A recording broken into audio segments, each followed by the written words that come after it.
யாரோடாவது பகைமையோடு, குரோதத்தோடு, வெறுப்போடு இருந்தீங்கன்னா தயவு செய்து அல்லாஹ்வுக்காக மன்னிச்சு அவங்கள்ட்ட போய் பேசுங்க. கோவத்தோடு, பகைமையோடு, பொறாமையோடு, வெறுப்போடு, காழ்ப்புணர்ச்சியோடு தயவு செய்து ரமலானை அடையாதீங்க. ரமலான் மன்னிப்பை பெற்று தரக்கூடிய மாதம். ரமலான் அப்படிங்கிறது அல்லாஹ்விடத்துல நன்மையை பெற்று தரக்கூடிய மாதம். இஹ்லாஸ் இருக்கணும்னு நான் ஆசைப்பட்டேன்னா யாரை பற்றிய பொறாமையும் வெறுப்பும் காழ்ப்புணர்ச்சியும் என்னுடைய கல்வில இருக்கக்கூடாது.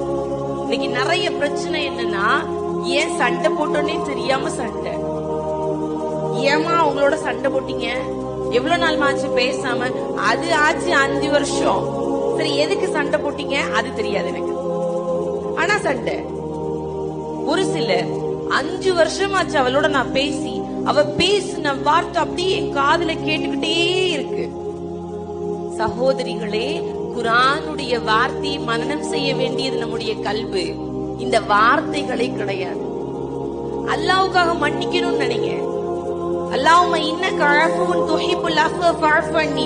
இறைவா, நீ மன்னிக்க கூடியவன், மன்னிப்பதை விரும்புகிறாய், என்னை நீ மன்னின்னு நான் அல்லாஹ்ட்ட கேட்டேன்னா யோசிச்சு பாருங்க.